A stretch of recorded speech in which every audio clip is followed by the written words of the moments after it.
Hi hello ಎಲ್ಲರಿಗೂ ನಮಸ್ಕಾರ. Vaccine ಆದ್ಮೇಲೆ ಜೇನು ತುಂಬಾನೇ ಕಿರಿಕಿರಿ ಮಾಡ್ತಾ ಇದ್ದಾಳೆ. ತುಂಬಾ ಹಠ ಮಾಡ್ತಾ ಇದ್ದಾಳೆ. ಜ್ವರ ಕೂಡ ಬಿಟ್ಟು ಬಿಟ್ಟು ಬರ್ತಾ ಇದೆ. ಯಾರ ಹತ್ರನೂ ಹೋಗ್ತಾ ಇಲ್ಲ. ಯಾವುದಕ್ಕೂ ಅವಳಿಗೆ ಅಷ್ಟೊಂದು ಇಂಟ್ರೆಸ್ಟ್ ಇಲ್ಲ. ಸ್ವಲ್ಪ ಹಠ ಜಾಸ್ತಿ ಆಗ್ತಾ ಇದೆ ಅವಳದು. ಹಾಗಾಗಿ ಇವತ್ತು ಹಾಸ್ಪಿಟಲ್‌ಗೆ ಹೋಗೋಣ ಅಂತ ಅನ್ಕೊಂಡಿದೀವಿ. ಹಾಸ್ಪಿಟಲ್ ಇಂದ ಹಾಗೇನೆ ದೇವಸ್ಥಾನಕ್ಕೆ ಹೋಗಿ ಬರ್ಬೇಕು ಅನ್ನೋ ಪ್ಲಾನ್ ಇದೆ. ಹಾಸ್ಪಿಟಲ್‌ಗೆ ಹೋಗೋ ವಿಡಿಯೋನ ಶೂಟ್ ಮಾಡೋದಕ್ಕಾಗ್ಲಿಲ್ಲ. ಈಗ ನಾವು ದೇವಸ್ಥಾನಕ್ಕೆ ಹೋಗ್ತಾ ಇದ್ದೀವಿ. 10 ನಿಮಿಷದ ದಾರಿ. ದಾರಿ ನಿಮ್ಗೆ ಬೇಜಾರಾಗ್ಬಾರ್ದು ಅನ್ನೋ ಕಾರಣಕ್ಕೆ ಒಂದು ಕತೆ ಹೇಳೋಣ ಅಂತ ಇದ್ದೀನಿ. ಕಾಡಿನಲ್ಲಿದ್ದಂತಹ ಒಂದು ತಾಯಿ ಕೋತಿ ತನ್ನ ಮರಿಯನ್ನ ಕಳ್ಕೊಂಡ್ಬಿಡುತ್ತೆ. ಹುಡುಕ್ತಾ ಹುಡುಕ್ತಾ ಅದು ಒಂದು ಊರಿಗೆ ಬರುತ್ತೆ. ಆ ಊರಲ್ಲಿ ಅವತ್ತು ಜಾತ್ರೆ ಇರುತ್ತೆ. ದೇವಸ್ಥಾನದ ಮುಂದೆ ಎಷ್ಟೊಂದು ಜನ ಇರ್ತಾರೆ. ಆ ಜನರ ಮಧ್ಯದಲ್ಲಿ ಒಂದು ಕೋತಿ ಕುಣಿತಾ ಇರುತ್ತೆ. ಆ ಕೋತಿ ಕುಣಿತವನ್ನ ನೋಡಿದಂತಹ ಆ ತಾಯಿ ಕೋತಿಗೆ ಗೊತ್ತಾಗುತ್ತೆ ಅದು ತನ್ನದೇ ಮರಿ ಅಂತ ಹೇಳಿ. ಆದ್ರೆ ಅದಕ್ಕೆ ತಿಳಿಯೋದಿಲ್ಲ ಇದ್ಯಾಕೆ ಇದು ಬಣ್ಣ ಬಣ್ಣದ ಬಟ್ಟೆ ಹಾಕೊಂಡು ಈ ರೀತಿ ಕುಣಿತಾ ಇದೆ ಅಂತ. ತಕ್ಷಣ ಓಡ್ ಹೋಗಿ ಆ ಕೋತಿಯನ್ನ ಬಿಗಿದಪ್ಪಿಕೊಂಡು ಓಡೋಗುತ್ತೆ. ಓಡುತ್ತೆ ಓಡುತ್ತೆ ಓಡುತ್ತೆ ತುಂಬಾ ದೂರ ಹೋಗಿ ಒಂದು ಕಡೆ ನಿಲ್ಲುತ್ತೆ.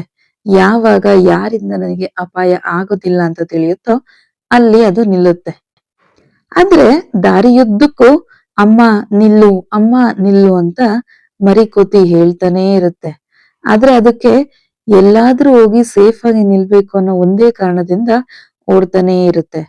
ಅಲ್ಲಿ ನಿಂತಾಗ ಮರಿಕೋತಿ ಏನ್ ಹೇಳುತ್ತೆ ಗೊತ್ತಾ? ಅಮ್ಮ ನಿಲ್ಲು, ನಾನ್ ನಿನ್ನ ಜೊತೆ ಕಾಡಿಗ್ ಬರೋದಿಲ್ಲ. ನಾನು ಮತ್ತೆ ಅವ್ರ ಹತ್ರನೇ ಹೋಗ್ತಾ ಇದ್ದೀನಿ. ಆ ಇಡೀ ಕುಟುಂಬ ನನ್ನನ್ನ ನಂಬಿ ಬದುಕ್ತಾ ಇದೆ. ನಾನು ಈ ರೀತಿ ಕುಣಿಯೋದ್ರಿಂದಲೇ ಆ ಪುಟ್ಟ ಮಕ್ಕಳ ಹೊಟ್ಟೆ ತುಂಬುತ್ತೆ. ಆ ಕುಟುಂಬ ದಿನವಿಡೀ ಊಟ ಮಾಡುತ್ತೆ. ನಾನೇನಾದ್ರೂ ನಿನ್ನ ಜೊತೆ ಬಂದ್ರೆ ಆ ಜನರೆಲ್ಲ ಹಸುಕೊಂಡಿರ್ಬೇಕಾಗತ್ತೆ.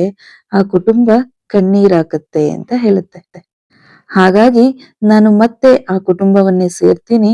ನಾನು ಕುಣಿಯೋದ್ರಿಂದ ಆ ಜನರ ಬದುಕು ಗಟ್ಟಿಯಾಗುತ್ತೆ ಅಂತ ಹೇಳುತ್ತೆ. ಆಗ ತಾಯಿ ಕೋತಿ ಏನ್ ಮಾಡ್ಬೇಕು?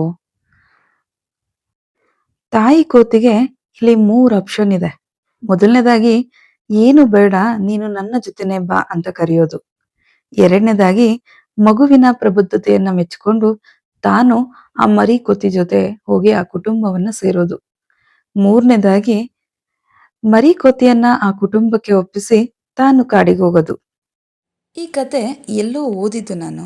ಇತ್ತೀಚೆಗೆ ಯಾಕೋ ನೆನ್ಪಾಯ್ತು. ಆದ್ರೆ ಮುಂದೆ ಏನಾಯ್ತು ಅನ್ನೋದು ನನಗೂ ಗೊತ್ತಿಲ್ಲ. ಸೊ ಈ ಕಥೆಲಿ ನಿಮ್ಗೆ ಯಾವ್ದು ಸರಿ ಅನ್ಸುತ್ತೆ? ಆ ತಾಯಿ ಕೋತಿ ಏನ್ ಮಾಡಿದ್ರೆ ಸರಿ ಇರುತ್ತೆ ಅನ್ನೋದನ್ನ ಕಮೆಂಟ್ ಅಲ್ಲಿ ತಿಳಿಸಿ ಅಂತ ಹೇಳ್ತಾ ಇದ್ದೀನಿ. ಅಷ್ಟ್ರಲ್ಲಿ ನಮ್ಮೂರು ಬಂತು. ಇನ್ನೇನು ದೇವಸ್ಥಾನ ಬಂತು. ದೇವಸ್ಥಾನದೊಳಗಡೆ ಹೋದ್ವಿ, ದರ್ಶನ ಮಾಡಿದ್ವಿ. ಜೇನು ಕೂಡ ದೇವ್ರ ದರ್ಶನ ಮಾಡಿದ್ಲು. ತುಂಬಾನೇ ಚೆನ್ನಾಗಿ ಆಟ ಆಡ್ತಾ ಇದ್ಲು. ಖುಷಿಯಾಗಿದ್ಲು. ಅದೇನೋ ನೋಡಿ ದೇವಸ್ಥಾನಕ್ ಬಂದ್ರೆ ಅದೆಂತ ಕಾಯಿಲೆ ಇದ್ರೂನು ದೂರ ಆಗ್ಬಿಡುತ್ತೆ. ಅದೆಲ್ಲೋ ಇಲ್ಲದ ಮನಸ್ಸಿಗೆ ಸಮಾಧಾನ ಆಗುತ್ತೆ. ಇನ್ನು ಈ ಊರ್ ಬಗ್ಗೆ ಹೇಳ್ಬೇಕಂದ್ರೆ ತುಂಬಾನೇ ಖುಷಿ ಆಗುತ್ತೆ. ಊರಿನ ಜನರೆಲ್ಲ ಸೇರಿ ದೇವಸ್ಥಾನವನ್ನ ಅಭಿವೃದ್ಧಿ ಪಡಿಸಿದ್ದಾರೆ.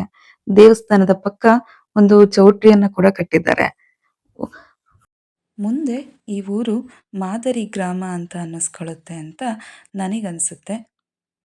ಈಗ ಊರಲ್ಲಿ 9 ದಿನ ಭಜನೆ ನಡೆಯುತ್ತೆ ಈ ರೀತಿ. ಇದಾಗಿತ್ತು ಇವತ್ತಿನ ದಿನ. ಇಷ್ಟ ಆದರೆ ಲೈಕ್ ಮಾಡಿ, ಶೇರ್ ಮಾಡಿ. Thank you.